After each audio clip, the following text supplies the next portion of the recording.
Good morning everyone. বুধবার দিন সকাল সকাল ভ্লগটা শুরু করলাম। এখন বাজে 9:40 মতন, আর আমি যাচ্ছি বড় মেয়েকে স্কুলে ছাড়তে। ওর পাপার গাড়িতেই স্কুলে যায়, কিন্তু ওর পাপার একটু কাজের জন্য আজকে স্কুলে ছাড়তে পারেনি, তাই আমি যাচ্ছি ওর স্কুলে। আর দুজনে মিলে আলোচনা করছিলাম যে এই রাস্তাটা যেটা দিয়ে অটোটা যাচ্ছে এটা খুব আপ রাস্তা, মানে রীতিমতন কষ্ট হয় এই যে অটো ড্রাইভার আর অটোর মানে গাড়িটা ওঠাতে, স্পেশালি এই রোডটা, এই যে এই আপ রাস্তাটা, এটা হয়তো ভিডিওতে বুঝতে পারছো না। গিয়ার প্রচণ্ড কন্ট্রোল করতে লাগে এই সমস্ত মানে আপগুলোতে গাড়ি ওঠানোর জন্য। সেটাই আমরা হাসাহাসি করছিলাম যে এবার মনে হয় অটো থেকে নেমে আমাদেরই অটোকে টেনে তুলতে লাগবে পিছন দিয়ে ধাক্কা মেরে। তবে দেখো, পাহাড়ি এলাকার আঁকাবাঁকা পথ কি সুন্দর, আর পুরো পলিউশন ফ্রি। এখানে এই অটোটাই কিন্তু পাবলিক ট্রান্সপোর্ট বলতে পারো, ম্যাক্সিমাম মানুষ এই অটোই ব্যবহার করেন। বাসও আছে, যে কিন্তু এই বাস কিন্তু আবার এই সমস্ত ছোটোখাটো গলিতে ঢোকে না, শুধুমাত্র মেন রোডেই তুমি বাস পাবে।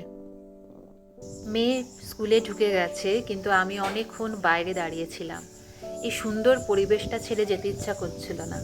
একদিকে শান্ত পরিবেশ, সমস্ত বাচ্চাগুলো স্কুলের ভিতরে প্রেয়ার করছে, আর তার উপর হচ্ছে এই সকালের মিষ্টি ঠান্ডা হাওয়া। কোথাও না কোথাও আমিও চলে গেছিলাম আমার ছোট্টবেলা স্কুল জীবনে। এটা হচ্ছে জীবনের বেস্ট পার্ট, এই স্কুল জীবনটা, সেটা তখনই রিয়েলাইজ করলাম যখন স্কুলটা ছাড়লাম। যে কোনো পাহাড়ি এলাকার স্কুলগুলো কিন্তু অনেকটা ওপেন এরিয়া থাকে, মানে ওই একটা বিল্ডিংয়ের মধ্যেই সীমাবদ্ধ নয়। আর ইনি যে বসে আছেন অনেকক্ষণ ধরেই আমাকে বুদ্ধু বানিয়েছেন, আমি ভেবেছিলাম ইনি কোনো গেট কিপার হয়তো। এবার আস্তে আস্তে নিচে নামি, কেননা অটো করে অনেকটাই উপরে এসে গেছিলাম, এখানে অটো পাবো না, তাই আমাকে একটু নিচে একটা পয়েন্টে গিয়ে অটো ধরতে লাগবে। আর এই যে পাহাড়টা দেখছো, এটা হচ্ছে এখানকার পিক পয়েন্ট, মানে উঁচু পয়েন্ট। এই গাছপালাগুলো এখন সব শুকিয়ে গেছে, ড্রাই হয়ে গেছে, যেহেতু বসন্তকাল। এরপরে যখন বৃষ্টি শুরু হবে না, আশপাশগুলো সবুজে ভরে যায়। আর যেহেতু দুদিন পরে দোল উৎসব, এখন যাব বাজারে একটুখানি আবির আর ঠাকুরের মিষ্টি আনতে। মুখে রিঙ্কেল আর কালো ছোপ পড়ার জন্য একদম পারফেক্ট রোদ।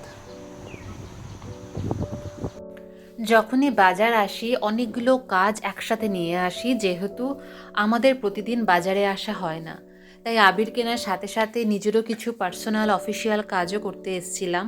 কিন্তু যখন আবির কিনতে যাব ওই সময় মোবাইলটা বার করতে একদম ভুলে গেছিলাম, যেটার ফলে ভিডিও তোলা হয়নি। কিন্তু দোলের দিন তোমাদের নিশ্চয়ই দেখাবো আমি কি কি কালার কিনেছি। সমস্ত কাজ সেরে এখন বাড়ি ফেরার পালা। এখন বাজে বেলা 2:56 বা 3টের মতন। আমি ঢুকতে না ঢুকতেই ঢুকবে ছোট মেয়ে, তারপরে শুরু হবে আমাদের বিকালের পর্ব।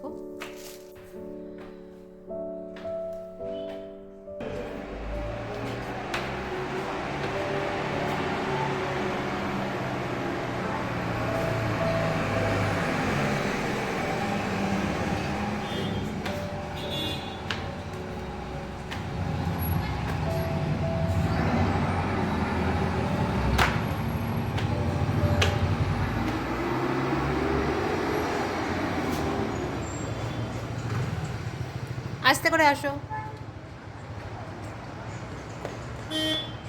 Close the gate.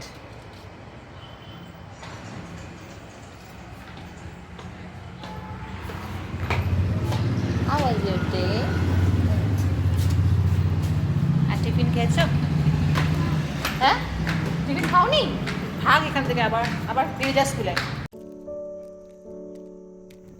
সকলকে জানাই দোল পূর্ণিমার প্রীতি ও শুভেচ্ছা। এখানে ছাদে আমার মেয়ে কালার নিয়ে খেলছে, কেননা ওর মনটা একটু খারাপ ছিল, ওর পাপা কাজের জন্য বাইরে গেছে, দিদিরও এক্সাম চলছে, ফলে দিদি খেলবে না, আর ওরও সেরকম সাথী নেই এই বিল্ডিংয়ে যে ওর সঙ্গে খেলবে, তার জন্য লাস্টে মাই হয়ে গেল ওর ফ্রেন্ড, আর ছাদে নিয়ে ওর সঙ্গে সময় কাটাচ্ছি।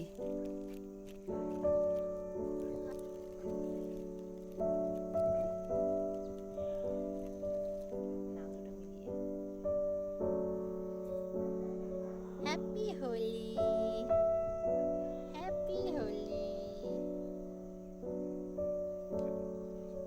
সবার জীবন কালারফুল হয়ে যাবে, তাই না প্রতি বছর সমান কাটে না। এই বছর একটু একা একাই খেলছে ও, যাতে ওর মনটা খারাপ না হয় আমি ওর সঙ্গে সবসময় ছিলাম আর ভাবলাম খেলার পরে ওকে স্নান করিয়ে দেবো।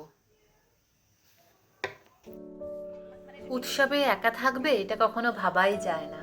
কথায় আছে না, ধর্ম নিজের কিন্তু উৎসব হচ্ছে সবার। আর সেই কারণেই জাতি ধর্ম নির্বিশেষে বিল্ডিংয়ে সবাই এসেছিল, সবাই সবাইকে রং মাখাতে। আর সেখানে আমরাও সামিল হলাম। একটা সুন্দর মুহূর্ত ক্যামেরাবন্দি হয়ে গেল, যেখানে বিভিন্ন ধর্ম সম্প্রদায়ের মানুষ একে অপরকে রং মাখাচ্ছে, আর এই 5 মাসের বেবিটাও সবাইকে দেখে কাঁদতে শুরু করে দিয়েছিল। সুন্দর করে কাটলো আজকে দোলের দিনটা। আর এই যে হচ্ছে আমাদের হোলি খেলা, সবাই এসেছিল বিল্ডিং এ, আমরা খুব মজা করে খেললাম, ভেবেছিলাম খেলা হবে না, কিন্তু ভালোই কাটলো। আমরা এখন সব ভূত হয়ে বসে রয়েছি। হোলি খেলার পর চললো ফুচকার পালা। আমরা 3জনে মিলে মজা করে ফুচকা খেলাম। ভগবানকে অনেক ধন্যবাদ এই সুন্দর একটা দোলের দিন উপহার দেওয়ার জন্য। Every new day is a blessing from god, কিন্তু আমরা ভগবানকে ধন্যবাদ জানাতেই ভুলে যাই। এক একটা দিন আসে নতুন আশার আলো নিয়ে, আর সেই আশার আলো নিয়েই আমাদের জীবন কাটানো। সবার জীবন রঙিনময় হোক, এই আশা নিয়ে ব্লগটা এখানেই শেষ করছি।